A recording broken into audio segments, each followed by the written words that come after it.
அரக்கனே, யாரடா நீ? என்னுடைய ஆளுகைக்கு உட்பட்ட காமியக வனத்திற்கு வந்து என்னையே யார் என்று கேட்கிறாயா?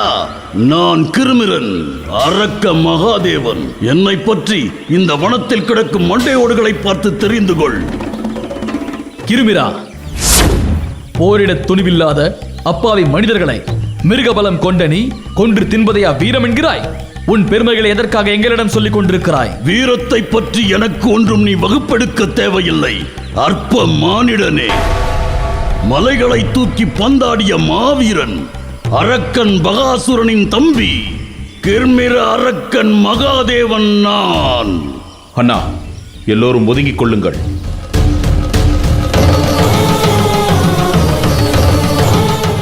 மலைகளை தாங்கி பந்தாடிய மாவீரன் தம்பியே, உன் அண்ணன் பகாசூரனை பந்தாடி கொன்ற பீமசேனன் நான் தான். என்ன வேண்டும் உனக்கு? என் அண்ணன் பகாசூரனை கொன்ற பீமசேனன் நீதானா? நீசனே, உன்னைத்தானடா இத்தனை நாள் நான் தேடிக்கொண்டிருந்தேன். கிருமிரா! அர்ஜுனா, தள்ளிப்போ. கிருமிரன் என்னை கொள்ளவே வந்துள்ளான். நான் அவனுடன் போரிடுவதே சரியானதாகும். அண்ணனை கொன்றது போல் தம்பியையும் என் கையால் கொல்ல வேண்டும் என்று விதி இருக்கிறது. மலைகளை பந்தாடிய மாவீரனே, வா போரிடலாம். துச்சாதனா, பீமன் ஒளிந்தான். அத்தோடு விடக்கூடாது மாமா. ஒட்டுமொத்த பாண்டவ குடும்பத்தையும் கொல்ல வேண்டும் அந்த கிருமிரன்.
பீமா, இந்த கொடூரமான கிருமிரனை வதம் செய்ததால் காட்டில் உள்ள முனிவர்களும் வனவிலங்குகளும் உயிர் தப்பி இந்த காம்யக வனத்தில் நிம்மதியாக வாழ முடியும்.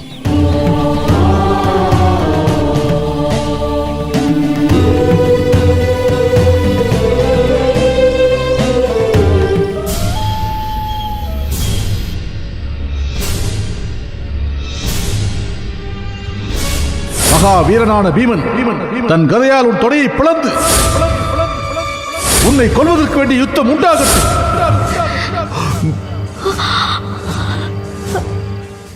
மைத்ரேய முனிவரின் சாபத்தை நினைத்தால் எனக்கு உணவு இறங்க மறுக்கிறது காந்தாரி. உண்மைதான் அரசே, அதே நினைவுதான் என்னையும் அலைக்கழித்துக் கொண்டிருக்கிறது. பாண்டவர் துவேஷம் என்ற ஒன்று மட்டும் அவனிடம் இல்லாவிட்டால் அவனை போன்ற நல்லவன் இந்த உலகத்திலேயே இருக்க முடியாது.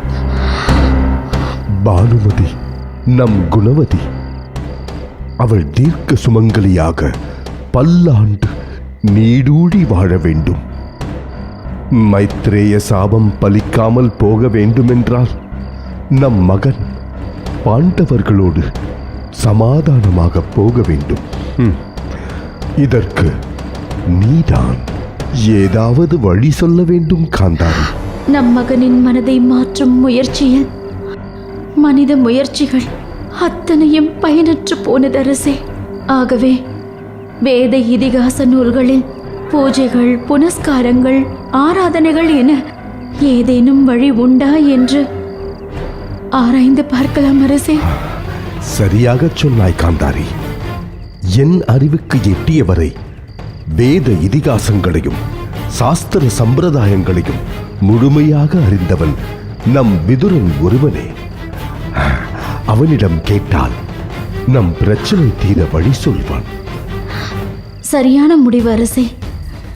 நீங்கள் நிம்மதியாக உணவருந்துங்கள்.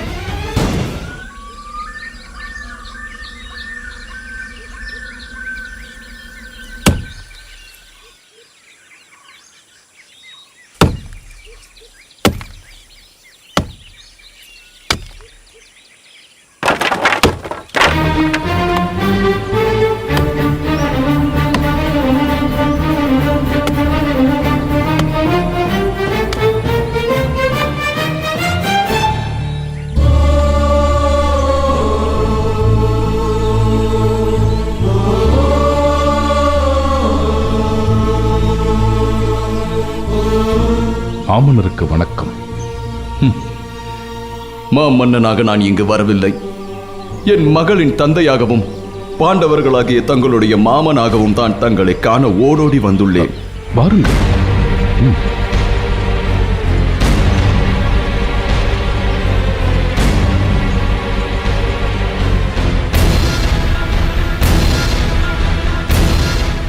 அகிலத்தை ஆண்ட பாண்டவர்களா நீங்கள்?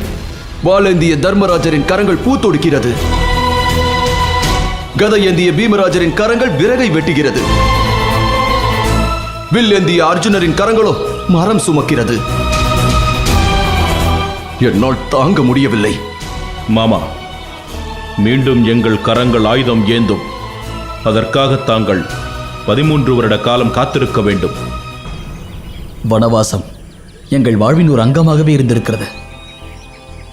செல்வ செழிப்பில் வளர்ந்த தங்களின் புத்திரி திரௌபதிக்குத்தான் இந்த வனவாசம் பெரும் துன்பத்தை கொடுத்திருக்கிறது. மண்ணில் இவளது பாதங்கள் பதிந்ததே இல்லையே. இவள் படும் துயரத்தை என்னால் தாங்கவே முடியவில்லை.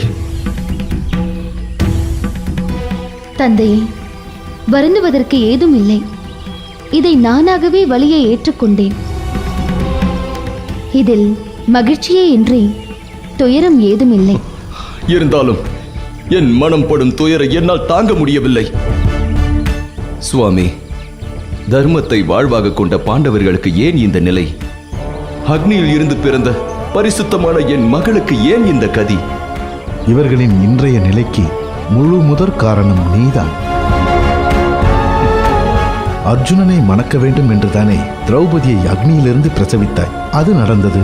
அது நடந்ததால் இது நடந்தது. இது நடந்ததால் இனி எது வேண்டுமானாலும் நடக்கலாம். முனிவரே, தாங்கள் கூறுவது? தருமன் பொருட்டு அர்ஜுனன் வனம் வந்தான். அர்ஜுனன் பொருட்டு திரௌபதி வனம் வந்தாள். திரௌபதி பொருட்டு இப்போது நீங்கள் வந்துள்ளீர்கள். அதை சொன்னேன். மற்றபடி நான் சொன்னதில் உள்ளர்த்தம் ஏதும் இல்லை. மாமா, வெகு தூரம் பயணித்து இந்த காட்டை அடைந்திருப்பீர்கள். முதலில் உண்டு இளைப்பாருங்கள். பிறகு நாம் உரையாடலாம். வாருங்கள் தந்தையே. வாருங்கள்.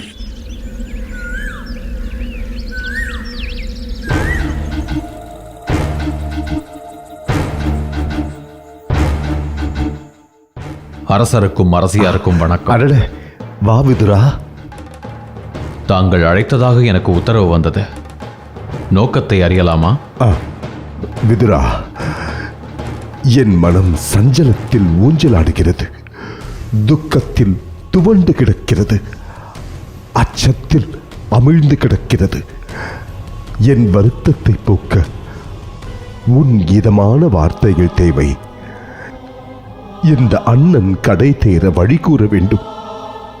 அரசே, தாங்கள் வருந்துவதற்கு ஒன்றுமில்லையே. பாண்டவர்களை காட்டிற்கு அனுப்பியாகிவிட்டது. அவர்களுடைய தனதானிய ராஜ்யங்களும் தங்களுடையதாயிற்று. இனி என்ன குறை உங்களுக்கு இருக்க முடியும் என்று எனக்கு தெரியவில்லை. விதுரா, நீ பேசிக் கொண்டிருப்பது உன் அண்ணனிடம். அவர் அத்தினாபுரத்தின் அரசர் என்பதை மறந்து விடாதே. அரசியாரே, நன்றாக நினைவிருக்கிறது. இந்த நாட்டின் மகா மந்திரி என்ற முறையில் மறந்து போன நம் வெற்றியை அரசருக்கு ஞாபகப்படுத்தினேன். அவ்வளவுதான். விதுரா, காலனின் வாயில் சிக்கிய என்னை கடை தேர வழி சொல்வாய் என்றுதான் உன்னை அழைத்தேன். ஆனால் நீயோ காலனாக வந்து நிற்கிறாய். மன்னிக்க வேண்டும் அரசே. நான் காலன் அல்ல, வெறும் சாதாரண காவலன். காலன் யார் என்பதை இந்த நாடே அறியும். என் பசி ஆறிவிட்டது. ஆனால் என் மனம் மாறவில்லை. காரணம் அந்த துரியோதனன் தான். துரியோதனன் மட்டுமல்ல, அத்தினாபுரத்தில் அதிகாரம் பெற்ற அத்தனை பேரும் உங்களை வஞ்சித்திருக்கிறார்கள். அவர்களை நான் வஞ்சம் தீர்த்தே ஆக வேண்டும். தந்தையே, இப்போதே கௌரவர்கள் மீது போர் தொடுக்கலாம். அதுதான் சரி. நயவஞ்சகமாக உங்களை வஞ்சித்த அந்த கௌரவர்களை வென்று அந்த நாட்டை உங்கள் காலடியில் கிடத்துவேன். மன்னிக்க வேண்டும் அரசே. நான் 12 ஆண்டு வனவாசமும் ஓராண்டு அஞ்ஞானவாசமும் செய்வதாக அத்தினாபுரத்தின் அரசர் திருதராஷ்டிரரிடம் வாக்குறுதி கொடுத்திருக்கிறேன். அன்று அவையில் கௌரவர்களின் உயிரை பறித்திருப்பேன். ஆனால் என் அண்ணனின் வாக்கு என் கைகளை கட்டி போட்டு விட்டது. அப்படி என்றால் இந்த பாரத தேசமே தலைகுனியும் அளவிற்கு அவையில் பாவத்தை நிகழ்த்திய கௌரவர்களுக்கு என்னதான் தண்டனை? திருஷ்டத்யுமனா, பாவங்களுக்கு தண்டனை அளிப்பதற்கு நீ யார்? அதற்கு முன் அவர்கள் செய்தது பாவம்தான் என்று முடிவு செய்யும் அதிகாரத்தையும் தகுதியையும் உனக்கு யார் அளித்தது? சுவாமி, தாங்கள் மகா முனிவர். தவத்திலும் யோகத்திலும் மனதை நிலைநிறுத்தியவர். ஆனால் நாங்கள் சாதாரண மனிதர்கள். பாண்டவர்களுக்கு இப்போது நீங்கள் உதவ முன் வந்தாலும் அது முடியாது. பிறரது மூலம் கிடைக்கும் வெற்றியை பாண்டவர்கள் ஏற்றுக்கொள்ள மாட்டார்கள். காலம் வரும் வரை காத்திருங்கள். சரியாக கூறினார் மாமா. தங்களின் உதவியை ஏற்றுக்கொள்ள முடியாத நிலையில் இருக்கிறோம். தந்தையே, வருந்தாதீர்கள். நடந்த அத்தனை அதர்மங்களுக்கும் என் கணவர்கள் பதிலளிப்பார்கள். திரௌபதி, என் ஆடையை பற்றி இழுத்த துச்சாதனனின் குருதியை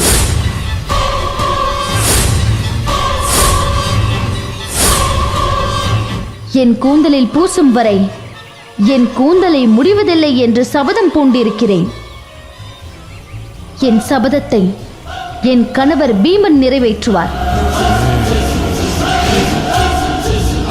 அந்த நம்பிக்கையோடுதான் ஒவ்வொரு நாளும் நான் கண் விழிக்கிறேன். உன் சபதம் ஈடேறுவதற்கு நான் மனமாற வாழ்த்துகிறேன் அம்மா. தந்தையை, என் புத்திரர்களான உபபாண்டவர்களை மாவீரர்களாக வளர்த்தெடுங்கள். அதுவே தாங்கள் எனக்கு செய்யும் சிறந்த உபயமாகும். திரௌபதி, அவர்களை மாபெரும் வீரர்களாக வளர்த்து யுத்த களத்தில் நிறுத்துவது என் பொறுப்பு. சுவாமி, என் செல்வங்களை தாங்கள் தான் காத்தருள வேண்டும். அப்படியே ஆகட்டும். நாங்கள் வருகிறோம். விதுரா, மைத்ரேய முனிவர் நம் அரண்மனைக்கு வந்ததை நீ அறிவாய். அவர் துரியோதனனை சபித்து விட்டார். அது மட்டுமல்ல, எனக்கும் அரசருக்கும் தொடர்ந்து துர்க்கனவுகள் ஏற்பட்டு எங்களை அச்சுறுத்துகிறது. செயலுக்கேற்ற வினைப்பயன் கிடைப்பதை யாராலும் தடுக்க முடியாது அண்ணி. நீ ஏதோ முடிவு செய்து பேசுவதாகவே எனக்கு தோன்றுகிறது விதுரா. வினாசத்தை உண்டு பண்ணக்கூடிய தீரா பகையை சம்பாதித்து விட்டான் உங்கள் மகன் துரியோதனன். பீஷ்மர், துரோணர், கிருபர், நான் உட்பட அத்தனை பேர் சொல்லியும் திரௌபதியை அவைக்குள் அழைத்து வந்து சாபத்தை வாங்கியிருக்கிறான். இது துரியோதனன் எடுத்த முடிவு, நான் எடுத்த முடிவு அல்ல. அது உங்களுக்கும் தெரியும் என்று நான் நம்புகிறேன். இறைவன் மனிதனுக்கு அபஜயத்தை உண்டு செய்ய எண்ணினால் முதலில் அவனுடைய புத்தியை கெடுத்து விடுகிறான். ஒருவருக்கு வினாச காலம் தொடங்கிவிட்டால் விபரீத புத்திகள் தோன்றும். நியாயம் அநியாயமாகவும் அநியாயம் நியாயமாகவும். ஆனால் துரியோதனனுக்கு மட்டும் பிறந்ததிலிருந்தே அநியாயமே நியாயமாக தோன்றுவது எப்படி என்றுதான் எனக்கு தெரியவில்லை.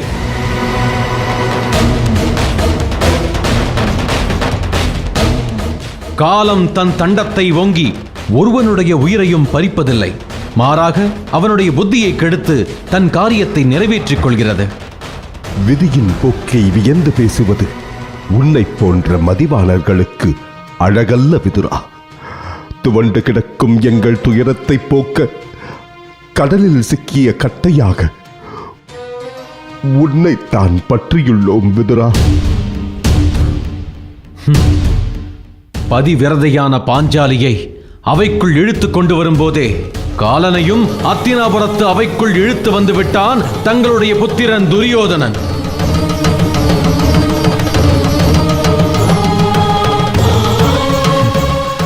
வஞ்சகன், சூதாடி, மதிகெட்டவன், வெட்கமறியாதவன், இவர்களைத் தவிர எவன் உத்தமையான திரௌபதியை அவைக்குள் இழுத்து வருவான்?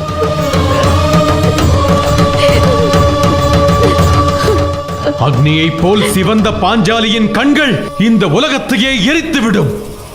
ஆனால் ஆனால் அவளும் தர்மத்தின் கயிற்றால் கட்டப்பட்டாள். அவள் ஆடை களையப்பட்ட போது நடந்த துர்ச்சகனங்களை பற்றி நான் ஏற்கனவே உங்களை எச்சரித்தேன். நீ சொல்வது எனக்கு புரிகிறது விதுரா. நடந்து முடிந்த விஷயங்களை நீ கூறினாய், அதை நான் மறுக்கவில்லை. அந்த கொடிய செயல்களில் தீய பலன்களில் இருந்து எனது மகனையும் இந்த நாட்டையும் காக்கும் வழி அறியவே உனது ஆலோசனை தேவை விதுரா. அளவில்லா ஆலோசனை வழங்கப்பட்டுள்ளது. ஆனால் அத்தனையும் தணலிட்ட விறகாய் சாம்பலாயின, விழலுக்கிரைத்த நீராய் வீணாயின. நன்மை செய்பவனுக்கு தீமை செய்யும் தீய புத்தி உங்கள் மகனிடம் உள்ளது. காது கேளாதவருக்கு சொல்லும் அறிவுரைகள் வீணாகத்தான் போகும். ஆனால் உமது மகனுக்கு சொல்லும் அறிவுரைகள் எதிர் விளைவுகளை ஏற்படுத்தும். சொல்பவனுக்கு தீமையை விளைவிக்கும். அப்படி இருக்க என்னவென்று நான் ஆலோசனை வழங்க முடியும்?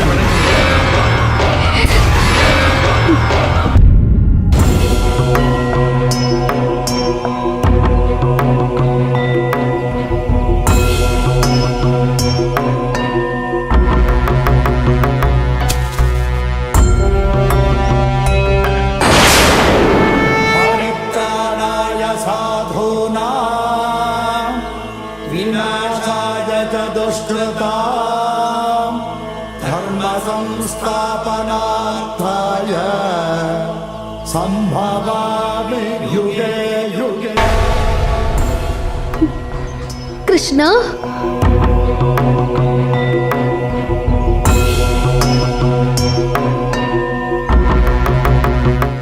உன் சகோதரிக்கு நடந்த கொடுமையை அறிவாயா கிருஷ்ணா? எந்த பெண்ணுக்கும் நேரக்கூடாத அவமானம் உன் சகோதரிக்கு நடந்தது. கிருஷ்ணா, உன் கருணை மட்டும் இல்லாமல் போயிருந்தால் அன்று அந்த சபையில் அவமானப்பட்டு போயிருப்பாள் உன் தங்கை திரௌபதி. திரௌபதி, கலங்காதே. யாருக்கும் நேரக்கூடாத துன்பம் உனக்கு நேர்ந்து விட்டது. உன்னை தேற்றவே நான் ஓடோடி வந்தேன். என் மகளை திருத்த வழியே இல்லையா விதுரா? முன்பு இருந்தது, ஆனால் இப்போது அடைபட்டு விட்டது.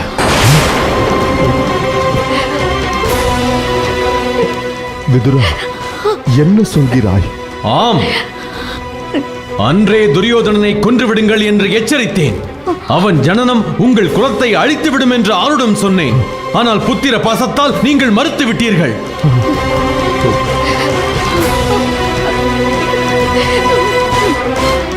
அது இப்போது விஷமித்து முளைத்து வளர்ந்து மகா விருட்சமாக நிற்கிறது. அதை இப்போது வேரோடு சாய்ப்பது நடக்காத காரியம். துரியோதனனை பெற்ற பாவத்தினை அரசரான நீங்களும் அரசியாரும் அனுபவித்தே தீர வேண்டும். மூடனே, நிறுத்து உன் பிதற்றலை.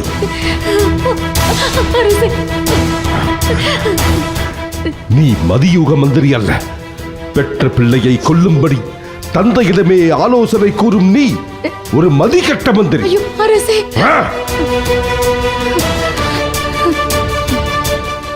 விதுரா, உன்னை என் சகோதரன் என்று இதுநாள் வரை எண்ணியிருந்தேன். அரசனின் மகன் வெறும் பிள்ளை மட்டுமல்ல, அவனும் ஓர் அரசன் என்பதை புரிந்து கொள்ள முடியாத நீ இன்று தாசியின் புத்திரன் என்பதை நிரூபித்து விட்டாய். தாசியின் புத்திரன் என்பதை நிரூபித்து விட்டாய். நிரூபித்து விட்டாய். அண்ணா, நில். இனி ஒரு முறை என்னை அப்படி அழைக்காதே. இது நாள் வரை நீ பாரபட்சமற்றவன் என்று எண்ணியிருந்தேன். ஆனால் இன்று உன் வேஷம் வெளுத்து விட்டது. உன் சுயரூபம் அப்பட்டமாக தெரிந்து விட்டது. அரசே, சற்று நிதானமாக பேசுங்கள். காந்தாரி, நீ குறுக்கிடாதே. வெகு நாளாகவே என் மனதை உறுத்திக் கொண்டிருந்த குமுறல்களை இன்று கொட்டி தீர்த்து விடுகிறேன்.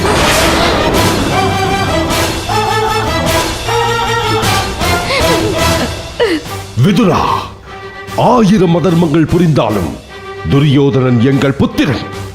அவனை கொன்றுவிடும்படி எங்களிடமே கூற உனக்கு என்ன நெஞ்சுரம்? உலகில் எவன்தான் பிறருக்காக தன் தேசத்தை விட்டுத் தருவான்? விதுரா, நீ எப்போதுமே கௌரவர்களுக்கு விரோதமாகவும் பாண்டவர்களுக்கு அனுகூலமாகவும் பேசி வருகிறாய். கேட்டால் தர்மம் என்கிறாய், நீதி என்கிறாய், நியாயம் என்கிறாய். பச்சிளம் சிசுவை கொல்வதுதான் உன் நியாயமா?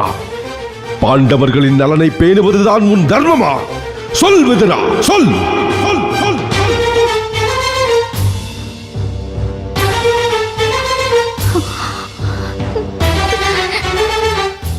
சொல் விதுரா, சொல். நான் என்றும் தர்மத்தை மீறியதில்லை. அதை நான் நம்புவதற்கில்லை. என் புத்திரர்களை நீ கடுமையாக வெறுக்கிறாய். பாண்டவர்கள் எது செய்தாலும் அது உனக்கு தர்மமாக தோன்றுகிறது.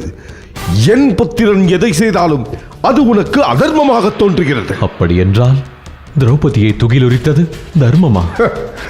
மகாவீரர்களான பாண்டவர்கள் ஏன் அப்போது தலைகுனிந்து மண்டியிட்டு கிடந்தார்கள்? அவர்களின் அந்நிலைக்கு காரணம். நீ பேச வேண்டாம். நீ பேச வேண்டாம். நீ பேசி நான் கேட்ட காலம் முடிந்து விட்டது. இப்போது நான் பேசுகிறேன், நீ கேள். இதுவரை என் புத்திரர்கள் தான் உன்னை வெறுத்து புறம் தள்ளினார்கள். இப்பொழுது அவர்கள் சொற்களையே நான் கூறுகிறேன், கேட்டுக்கொள். இப்பொழுதே இந்த அத்தினாபுரத்தை விட்டு வெளியேறு.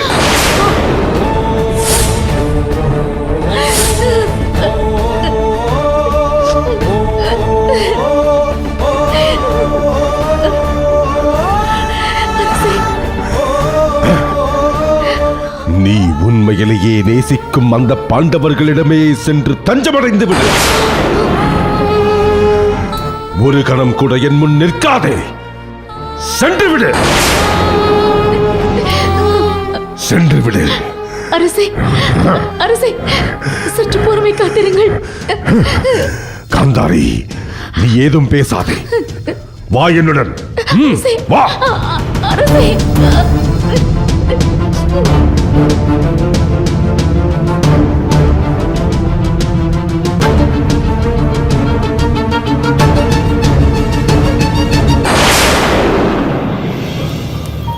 கிருஷ்ணா, நீ எப்போதும் எங்களுடன் தான் இருப்பாய். அன்று நாங்கள் நிர்கதியாக நின்றபோது எங்கு சென்றாய் கிருஷ்ணா? சூத் என்ற பெயரால் சூழ்ச்சி செய்தார்கள் அந்த கௌரவர்கள். நாங்கள் வஞ்சிக்கப்பட்டோம். அங்கே அந்த சூதாட்டத்தில் ஏதோ சூழ்ச்சி நடந்திருக்கிறது. அதர்மத்தின் வழியிலே சூதாட்டம் நடந்திருக்கிறது. எங்களை அந்த அநீதியிலிருந்து காக்காமல் நீ எங்கு சென்று விட்டாய் கிருஷ்ணா? உங்கள் கேள்வி நியாயமானதுதான். ஆனால் சூதாட்டத்தில் தன் சார்பாக ஆட தன் மாமனை அழைத்தான் துரியோதனன். ஏன் தர்மா, நீ ஏன் என்னை அழைக்கவில்லை? ஆமண்ணா, துரியோதனன் சார்பாக சகுனி விளையாடும் போது நம் சார்பாக கிருஷ்ணன் ஆடியிருந்தால் நாம் தான் வென்றிருப்போம். இது மறுக்க முடியாத உண்மை. கிருஷ்ணா, நான் செய்தது பெரும் பிழைதான். உன்னை அழைக்க வேண்டும் என்ற எண்ணமே எனக்கு தோன்றவில்லை. சூதாட்ட களத்தில் விதி என்னை முந்திக்கொண்டு பகடைகளை உருட்டி விட்டது. இந்திரபிரஸ்தத்தை சூதாட்டத்தில் இழந்த பிறகாவது சூதாட்டத்தை நிறுத்தி இருக்கலாமே.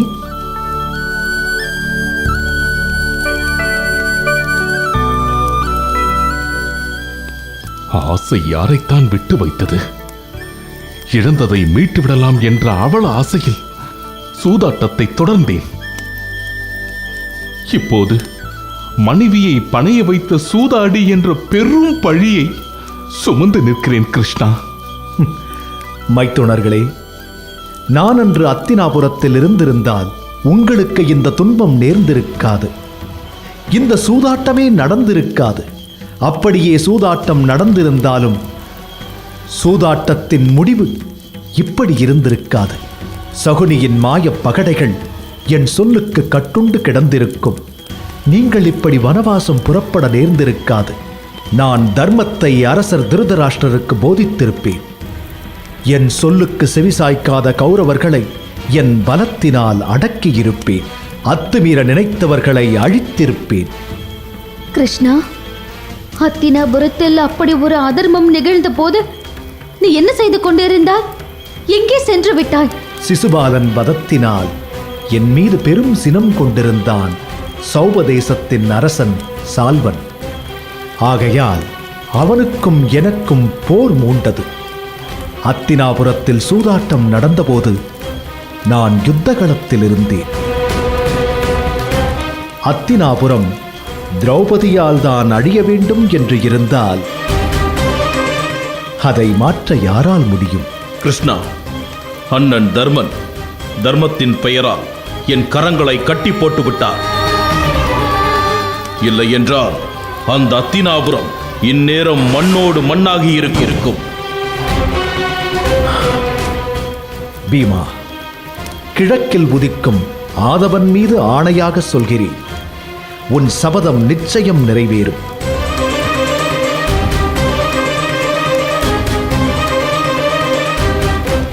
என் சகோதரி திரௌபதியின் கூந்தலை அள்ளி முடிய நீயே காரணமாவாய்.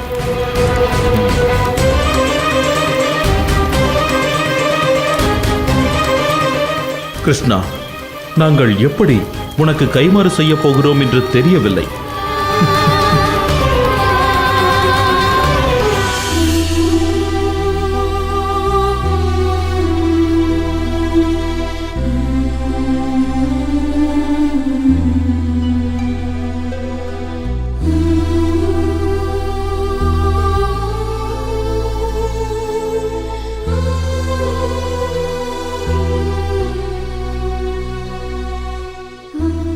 வாருங்கள் மகாமந்திரி விதுரரே, வாருங்கள்.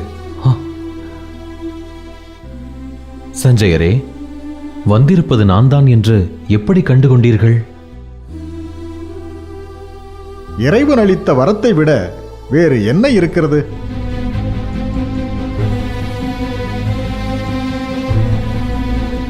அழைப்பு விடுத்திருந்தால் நானே வந்திருப்பேன். மதியுக மந்திரியின் கண்களிலிருந்து கண்ணீரா? விதுரரே, என்ன நடந்தது?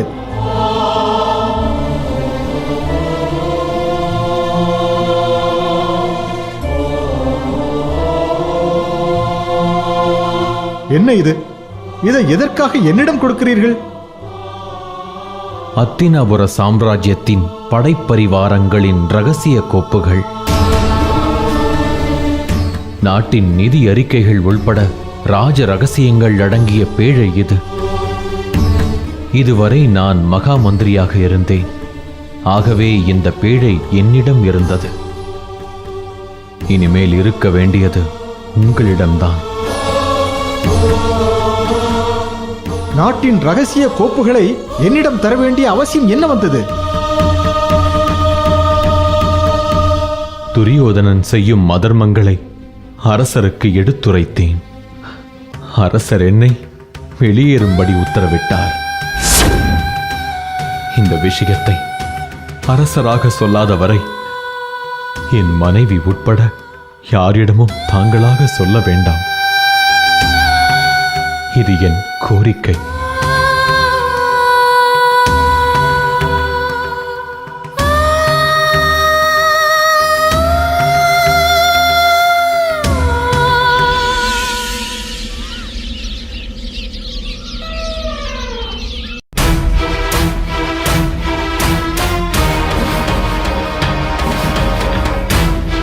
மாமா, கிருமிரன் இறந்த செய்தியை அண்ணனிடம் சொன்னால் அவர் எப்படி எடுத்துக்கொள்வார்? அவன் எப்படி எடுத்துக்கொண்டாலும் சொல்லித்தானே ஆக வேண்டும். வாருங்கள் மாமா. வா தம்பி துச்சாதனா. என்ன, கிருமிரன் இறந்து விட்டானோ?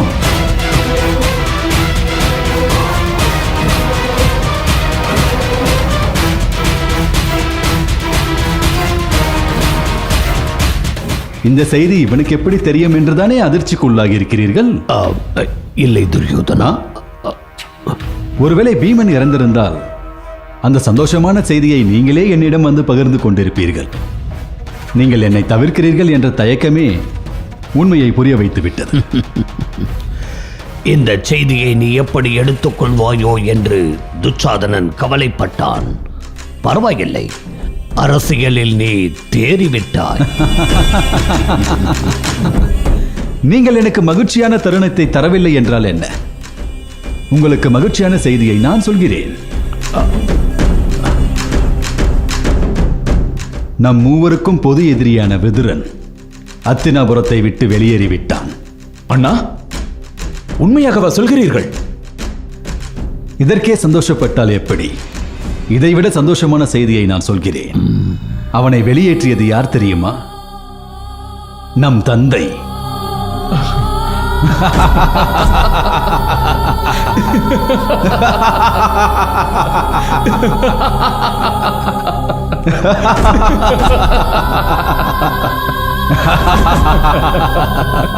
விதுரனின் பாரபட்சத்தை நாம் கூறிய போது புரிந்து கொள்ளாத தந்தை தாமாகவே புரிந்து கொண்டு அவனை வெளியேற்றி விட்டார்.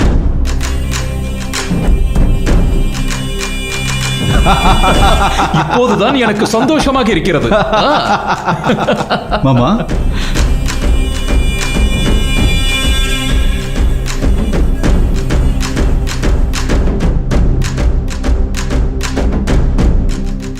மாமா, சந்தோஷத்தை கொண்டாடாமல் அப்படி என்ன சீரிய சிந்தனை? இங்கிருந்து சென்ற விதுரன் எங்கு சென்றிருப்பான் என்று தெரியுமா? எங்கு சென்றிருப்பான்? தன் பாசமிக்க பாண்டவரிடம்தான் சென்றிருப்பான். நரி இடம் போனால் என்ன, வலம் போனால் என்ன, அதை பற்றி நமக்கு என்ன கவலை? விதுரன் பாண்டவர்களிடத்தில் அடைக்கலம் புகுந்தால் வரும் விபரீதத்தை நீ உணரவில்லை. அப்படி என்ன விபரீதம் நடந்துவிடப் போகிறது மாமா?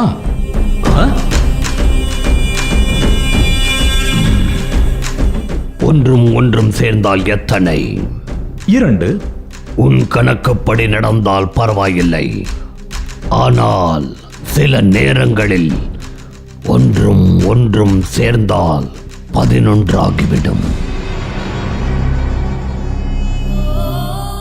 அதேபோல் யாருமற்ற அனாதைகளாக காட்டில் வாழும் பாண்டவர்களுக்கு விதுரன் பக்கபலமாக சேர்வது நமக்கு நல்லதல்ல. மாமா, உங்களுடைய அச்சம் தேவையற்றது. ஒருவேளை பீஷ்மரோ கிருபரோ துரோணரோ நம்மை விட்டு பிரிந்திருந்தால் உங்களுடைய அச்சம் நியாயமானது. அதை விடுத்து நம்மை இடிந்துரைப்பதே தொழில் என கொண்டிருக்கும் விதுரர் சென்றதற்கா இப்படி அஞ்சுகிறீர்கள்? விதுரரை அத்தனை எளிதாக எடை போட்டு விடாதே. அவரின் பராக்கிரமத்தை நீ அறிய மாட்டாய். மாமா, சித்தப்பா யுத்தகளம் சென்று நான் இதுவரை கண்டதே இல்லை. அவருக்கு என்ன பராக்கிரமம் இருக்கப் போகிறது? எதிரியே ஆனாலும் அவருடைய பலத்தை போற்றத்தான் வேண்டும். விதுரனின் வீரத்திற்கு நிகரானவர் இந்த உலகில் ஒருவரும் இல்லை. அப்படியா? ஆம். தர்மதேவனின் அவதாரமான விதுரரின் தண்டத்திற்கு எந்த மானிட உயிரும் தப்புவதில்லை என்பதை நீ அறிவாயா? வில்லுக்கு விஜயன் என்று அர்ஜுனனை உலகத்தார் போற்றுகிறார்கள். வில்லுக்கு விஜயன் அல்ல, வில்லுக்கு விதுரன் என்பதுதான் உண்மை. மாமா, என்ன சொல்கிறீர்கள்? விதுரர் ஏந்தும் விஷ்ணு தனுசிற்கு இந்த உலகையே அழிக்கும் ஆற்றல் உள்ளது. அவரது ஒரே ஒரு பானம் இந்த அத்தினாபுரத்தை அஸ்தியாக்கிவிடும். நீங்கள் கூறுவதை கேட்டால் எனக்கு வியப்பாக இருக்கிறது மாமா. இன்னும் கேள். பீஷ்மருக்கோ துரோணருக்கோ கிருபருக்கோ எந்த விதத்திலும் சளைத்தவர் அல்ல விதுரர். மாமா, அப்படியென்றால் சித்தப்பா விதுரர் ஏன் இவ்வளவு அமைதியாக இருக்கிறார்? நெறிகுடம் தழும்பாது என்பதை கேட்டிருக்கிறாயா? விதுரர் நெறிகுடம். அது மட்டுமல்ல, தான் தாசியின் புத்திரன் என்ற தாழ்வு மனப்பான்மை அவரை அமைதியாக்கி விடுகிறது. தேவை என்றால் விதுரர் தன் தண்டத்தை ஏந்த தயங்க மாட்டார். விஷ்ணு தனுசை உபயோகிக்கவும் அஞ்ச மாட்டார். எனக்கு ஒரு விஷயம் புரியவில்லை. இவ்வளவு ஆபத்தான விதுரரை நீங்களே ஒரு முறை அத்தினாபுரத்திலிருந்து வெளியேற்ற முயற்சி செய்தீர்களே. அன்றைய சூழ்நிலையில் விதுரன் வெளியேறுவதால் பாண்டவர்களின் பலம் கூட போவதில்லை. இன்று நிலை அப்படி அல்ல. இன்று காட்டில் அனாதையாக வசிக்கும் பாண்டவர்களுடன் ஒரு பொழு சேர்ந்தால் கூட அதை தொடர்ந்து பூச்சி, வண்டு, எலி, பூனை, நரி, புலி, சிங்கம் என ஒரு பெரும் பட்டாளமே சேர்ந்து அவர்களது பலத்தை பெருக்கிவிடும். இது யாருக்கு ஆபத்து? நமக்கு தான் ஆபத்து மாமா. நான் சொன்ன கருத்தின் வீரியம் இப்போது புரிந்திருக்குமே. மாமா, சித்தப்பா விதுரர் எங்களை எப்படி நிந்தித்தாலும் பரவாயில்லை. அவர் எங்களுடன் தான் இருக்க வேண்டும். பாண்டவர்களை விட்டு உடனே அவரை பிரிக்க வேண்டும். மாமா, சித்தப்பா விதுரர் இனி ஒரு கணம் கூட பாண்டவரிடத்தில் இருக்கக்கூடாது. அவரை இக்கணமே அத்தினாபுரத்திற்கு அழைத்து வந்து விடலாம். ஏதேனும் செய்யுங்களே. சித்தப்பா அத்தினாபுரத்திற்கு வரவில்லை என்றால் நான் உண்ண மாட்டேன், உறங்க மாட்டேன். அடிமடியில் கை வைத்தால் ஆண்டவனே கலங்கி விடுவான் போல இருக்கிறது.